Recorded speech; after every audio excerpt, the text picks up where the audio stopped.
Hello, everyone, and welcome to the rebooted version of Sal Speak. I'm Sal Maiorana from the Democrat and Chronicle, and who else would I have as my first guest than my favorite guy outside of the guys who work at the DNC and Rochester Media, Mike Catalana. Mike, welcome to the show. Good to see you, Sal. I In these know. circumstances, here we are side by side a little bit. So good to see you. Good to talk to you.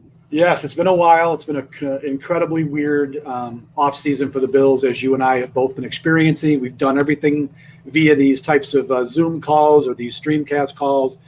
And moving forward, Mike, we've gotten some direction from the Bills on how things are going to proceed. And I'll tell you, it is a bizarre world that we live in. We are not going to have in-person contact with any player or coach, apparently, for the rest of the season.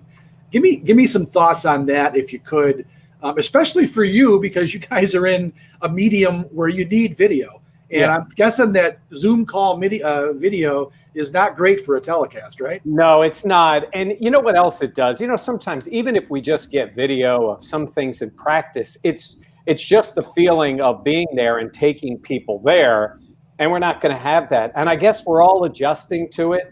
But it is a strange world, not just to have that video to sort of cover the interviews and all that, but honestly, you know what it's like. It's a very different experience to be on a Zoom call with someone, especially players you don't know very well and haven't had a lot of connection with.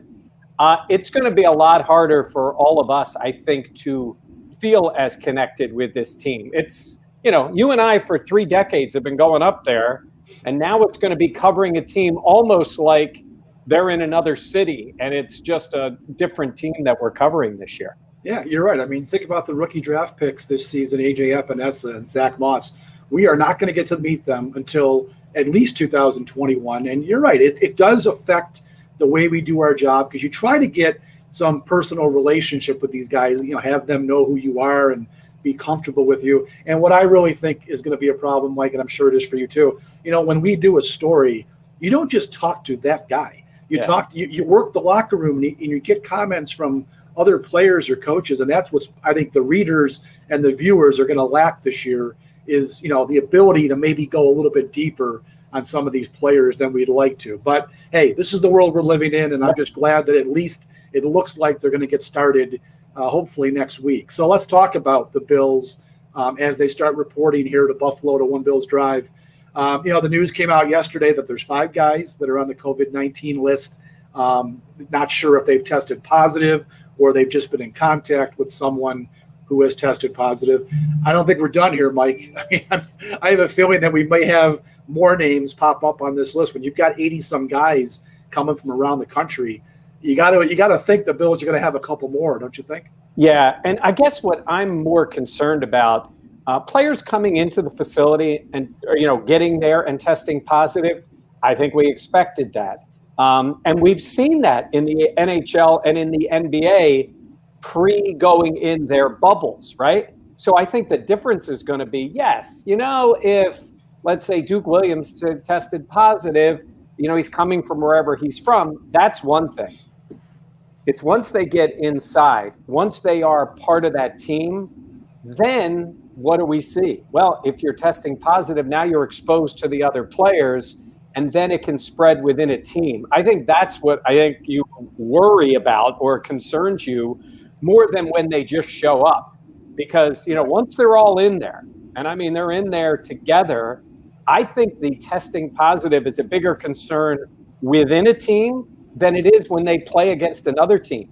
That's one game, moments of that, they're going head to head with the other guy. But Sal, no matter how much they try to separate, they're all going to be in a locker room in some form. They're going to be practicing together. They're going to be close to each other a lot. And I think that's where the better job you can do to keep it out, the better job you can do to contain it. Yeah, it's exactly what happened with the Marlins, right? Yep. I mean, all it took was one person, and boom, they're all together in that locker room, clubhouse, and it really spread rapidly. So I think the NHL and the NBA have a great chance to make it through because they have done such a great job. The problem with baseball, and then ultimately when football gets started, they got to travel, and that's where you're opening up that can of worms. So it's going to be a very, very tenuous, I think, open to the NFL season. I just hope that they can get it together and do it, because this country needs football. Even if fans can't be there in the stadium, we need football to watch on whatever day it's on. So let's hope that they can get it. They can get that done. Now, in terms of, well, if you want to add to that, go ahead. Well, I was just going to say the travel part doesn't concern me as much in the NFL. You've been on the road. You've been around these teams. It's a night. They come in. They go to the hotel. They are. I'm not going to say they're quarantined, but it's not like the old days. The guys would be out running around and they could go out, and teams do a lot in general to keep themselves at the hotel. They have their meetings there. They have meals there. They do all of that. I think if you just expand or constrict that a little bit more, I'm not as concerned as much on the road as I am in baseball, where the guys are there in a city for 3 nights and they've been going around. So I think they can control that a little bit more in football. I'm telling you, I think it's inside their own facility that's going to be the key. Okay. Let's talk about the team here for a second. Look, this is a roster, Mike, that I think is built to win. I mean, everyone has talked about, the Bills are probably the consensus favorite to win the AFC East. Now, Cam Newton signs with the Patriots, so people started to waffle, and then 6 Patriots opted out of playing, including 2 key starters, Patrick Chung and Dante Hightower. So I got to believe the Bills are back in the catbird seat, at least going into the season. What are your feelings about, all this talk about the Bills being the consensus favorite? Do you buy into it, or do you go into it with maybe, hey, let's wait and see how this whole thing plays out first? Well, I think because of Belichick in general, just because of him, I think there's a certain element of wait and see. I mean, he is brilliant. I don't believe he's tanking. I don't believe it's in his mind to do anything other than to try to win games. And honestly, I think he'll adjust to a lot of things. That will still be a well-coached, smart team. But we don't know what they're going to get out of a lot of those position groups. I mean, they were weak in a lot of other areas last year, and Brady makes up for a lot of that. That being said, with the Bills, isn't it something 2 years ago, Sal, we could have looked at that roster and said, like during a draft or free agency, name a spot they don't need, right? I mean, they needed help everywhere. Honestly, now, and I think nitpicking is too strong, but you look at them from both lines of scrimmage to skill position guys, they have talent throughout that roster. And to say that they aren't built, I mean, they are built now to be a playoff team. They already were last year. They earned that playoff spot last year. I don't think there's any question they have one of the most complete rosters in the league going into this year. So they should be favorites. The only thing that makes you hesitate, honestly, is Hoodie on the sidelines, just because he's proven it year in and year out, and he can make guys better than maybe the talent level says they are. And, of course, the other thing is Josh Allen. Belichick is a given. You never know what they'll do. They're probably going to be good. The biggest question mark, Mike, is Josh Allen. You mentioned it, and I've been saying this really the whole offseason. You look at the position groups on this team, there really isn't a glaring weakness anywhere. You could say maybe, tight end, they need someone to get established there, and they hope it's Dawson Knox. Offensive line, it was good last year. It wasn't great. It was better than 2018. But with all 5 guys back, you have to think that's going to be better too. Other than that, I can't really find any area on the team where you would say, man, the Bills need help. They don't. So it comes down, as it always does, to the quarterback. What is your confidence meter in Josh Allen year 3, given that he's had no offseason practice? Yeah, I would say this. I think Josh has improved every year we've seen him on the field, right? And he had a long way to go when he came in. And I look at him and I think to myself, he's good. He was better last year than the year before. He can progress and be better. But I keep saying this all the time, and I think you would agree with me. The bar is higher for him because the bar's high for quarterbacks. Yeah. He has to be that much better. He can't be good. He's got to be very good for this team. If they want to take that next step. And so I always have felt like the team has been a little bit ahead of Josh.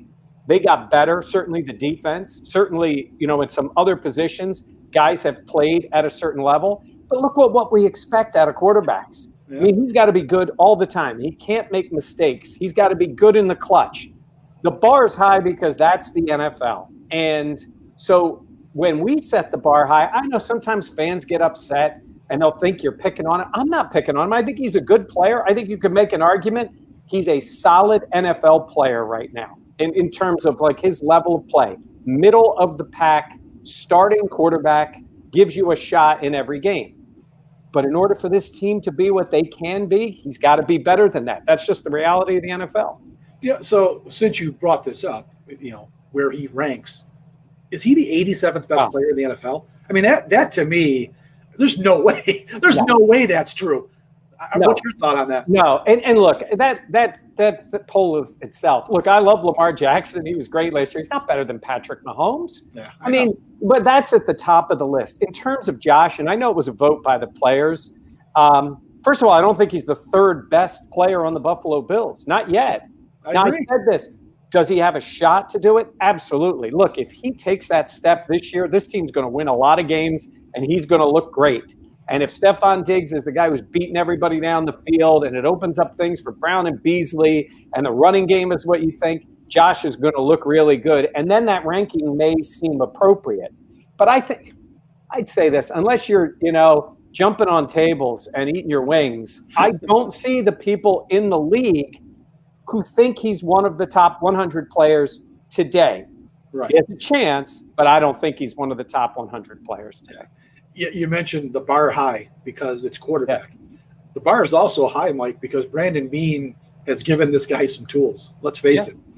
Cole Beasley and John Brown, bringing them in last year, that made a big difference in the passing game. They weren't, they ranked still kind of low in the league, but there were other factors that played into that. Those two guys were reliable, excellent additions. You throw Stephon Diggs into the mix. I've had conversations with people, Bob Matthews, in fact, on the radio, and I think this wide receiver group, the top three now, not the whole group, the top three, Mike, that's as good as there is in the NFL. Certainly top five when you go three wides, that unit they're putting out there, that's going to be a big, big plus for Josh Allen because I think he's going to have options all over the place. Yeah. And like you said, that's going to make him look a lot better than maybe he is. Yeah, when you said that, when we were talking about the roster itself, and I said a couple of years ago they needed help everywhere. I said it on the air. I think we agreed to some extent. I thought the wide receiver group they put on the field when he was a rookie was arguably as bad a group in total as they've ever had in the 3 decades we've been watching this team. And there's been some bad groups. I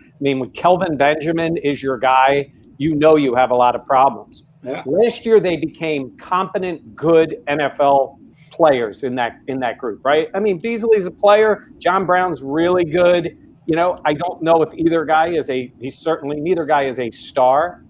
I think Diggs can be a star. I think he's already shown flashes of being a star in this league. Put them all together, and then those other guys just sort of fill in a little bit. Yeah, he's got the group now. They should absolutely be making plays. Okay. All right, Mike, I'm going to let you go. Thank you for being the first guest on the new Sal Speak show that we're doing here at the Democrat and Chronicle. Like I said, who else would I have had as my first guest than my buddy? So go play golf, have a good round. I can't play golf anymore, as you know, bad shoulder. So I hope you can enjoy it and hit them long and straight. Well, I can't play, but it has nothing to do with injuries. I'll do my best. Thanks, Sal. Good luck with all of it. All right. Take care, folks, and we'll be back at some point next week with another edition of Sal Speak. Have a great time. Have a great weekend.